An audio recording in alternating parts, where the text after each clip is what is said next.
Students, अगर आपको भी प्रेजेंट परफेक्ट टेंस के अंदर कोई कंफ्यूजन होती है या फिर ट्रांसलेट करने में कोई कंफ्यूजन होती है या फिर आपको ये नहीं समझ में आ रहा कि हैज़ कहाँ पर लगेगा, हैव कहाँ पर लगेगा, तो स्टूडेंट ये वीडियो आपके लिए। इस वीडियो को एंड तक देखो। आई प्रॉमिस यू, इस वीडियो को देखने के बाद आपको कभी कंफ्यूजन नहीं होगी कि प्रेजेंट परफेक्ट टेंस को किस तरह से बनाया जाए या फिर हैज़ कहाँ पर लगेगा, हैव कहाँ पर लगेगा। चलो स्टूडेंट, सबसे पहले हम समझते हैं हैज़ कहाँ पे लगेगा, हैव कहाँ पे लगेगा। तो हम यहाँ पर अपने सब्जेक्ट्स को लिख लेते हैं। I, we, you, he, she, it, they. अब स्टूडेंट्स, यहां पर हमारे पास सिंगुलर नाउन भी आ सकता है और प्लूरल नाउन भी आ सकता है। सबसे पहले आई अपने साथ क्या उठाता है? I have, we have, you have, he has, she has, it has, they have. Singular noun has, plural noun have. Assalamu alaikum students, welcome back to my YouTube channel.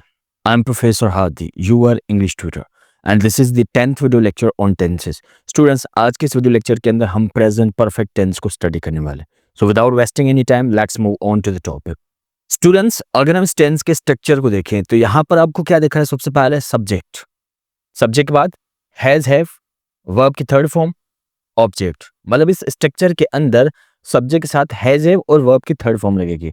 और स्टूडेंट, ये चीज याद रखो, जब भी हम परफेक्ट टेंस की बात करते हैं तो कोई भी परफेक्ट टेंस हो, चाहे वो प्रेजेंट का हो, पास्ट का हो या फ्यूचर का हो, इन तीनों के साथ हमेशा वर्ब की थर्ड फॉर्म को इस्तेमाल किया जाता है। तो यहाँ पर भी हमने देखा कि third form of the verb.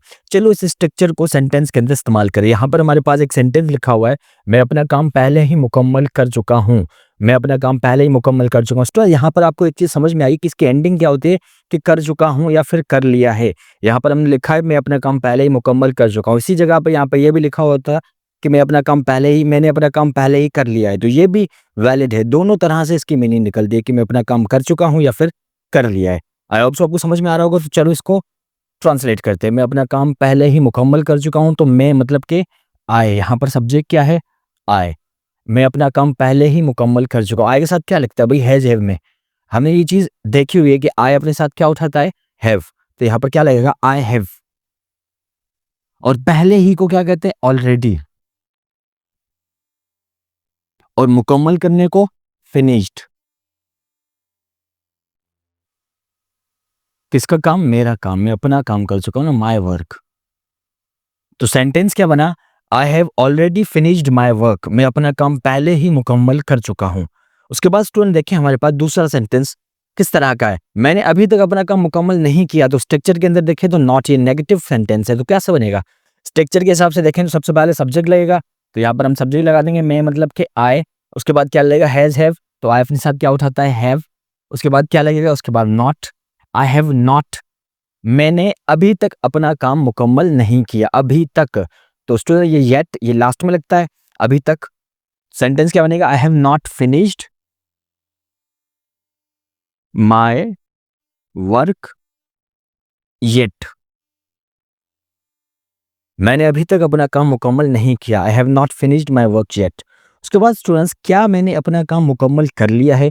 तो ये कौन सा सेंटेंस है? ये है इंट्रोगेटिव का सेंटेंस। अब स्टूडेंट्स, हमें पता है इंट्रोगेटिव दो तरह के होते हैं, फर्स्ट इंट्रोगेटिव और सेकंड इंट्रोगेटिव। फर्स्ट इंट्रोगेटिव कैसा होता है कि जिसके अंदर हम WH फैमिली को यूज नहीं करते, वो हैज या हैव से स्टार्ट होगा। और सेकंड इंट्रोगेटिव वो होता है जो WH फैमिली से स्टार्ट होता है। तो ये सेंटेंस अगर हम देखें तो ये कहाँ से शुरू हो रहा है?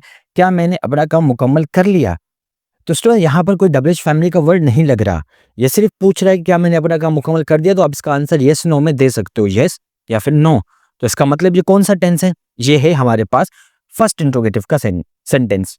तो चलो इसको कन्वर्ट करते हैं। क्या मैंने अपना काम मुकम्मल कर लिया है? तो क्या के लिए क्या लगा देंगे? हैज या हैव पहले। तो यहाँ पर मैं सब्जेक्ट आई है, तो क्या लग जाएगा? Have I. क्या मैंने अपना काम मुकम्मल कर लिया? Have I finished my work. Have I finished my work. क्या मैंने अपना काम मुकम्मल कर लिया है? अगर इसी जगह पर स्टूडेंट सेकंड इंट्रोगेटिव का सेंटेंस होता तो वो कैसे बनता? वो बनता कि क्यों मैंने अपना काम मुकम्मल कर लिया है। तो वो क्या लिखा होता है यहाँ पर लिखा होता why have I finished my work. अब सोचो आपको समझ में आ रहा होगा। उसके बाद अगला सेंटेंस लिखते हैं, क्या मैंने अभी तक अपना काम मुकम्मल नहीं किया? क्या मैंने अभी तक अपना काम मुकम्मल नहीं किया का मतलब कि यहाँ पर नेगेटिव भी है और क्वेश्चन भी पूछ रहा है, मतलब कि नेगेटिव इंट्रोगेटिव। और यहाँ पर भी येस नो में आंसर दे सकते हैं, तो डब्ल्यूएच फैमिली नहीं लगेगी। हैज़ हैव से शुरू होगा, तो यहाँ पर देखते हैं सब्जेक्ट क्या है, क्या मैंने। तो ये सेंटेंस क्या बन जाएगा, हैव आई, उसके बाद not, have I not finished my work, क्या मैंने अभी तक, yet, have I not finished my work yet, क्या मैंने अभी तक अपना काम मुकम्मल नहीं किया। आई होप सो आपको समझ में आया। चलो अब स्पेशल केसेस को देखते हैं। दो हमारे पास स्पेशल केसेस है, उनमें से सबसे पहला जो है उसमें आप देखो तो हम क्या कर रहे हैं कि सब्जेक्ट की जगह पर डब्ल्यूएच फैमिली को यूज करते हैं। मतलब आपके पास कोई ऐसा सेंटेंस जिसके अंदर सब्जेक्ट मौजूद नहीं है, वहां पर हम क्या करते हैं, डब्ल्यूएच फैमिली को लगाते हैं। या फिर कोई ऐसा क्वेश्चन जिसमें सब्जेक्ट ना हो, जैसे यहाँ पर हमारे पास सेंटेंस लिखा हुआ है, किसने अपना काम पहले ही मुकम्मल कर लिया, किसने। अब यहाँ पर हमें नहीं पता किसने, तो मतलब सब्जेक्ट यहाँ पर मौजूद नहीं, सब्जेक्ट की जगह पर डब्ल्यूएच फैमिली लगा हुआ है, इसे हम कहते हैं स्पेशल केस। तो चलो उसको बनाते हैं।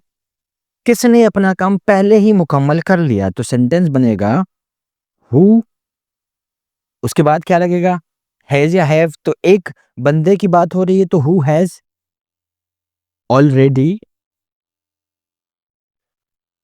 फिनिश्ड। अब यहां पर माय वर्क नहीं लगेगा क्योंकि हम किसी और की बात कर रहे हैं, तो हिज वर्क।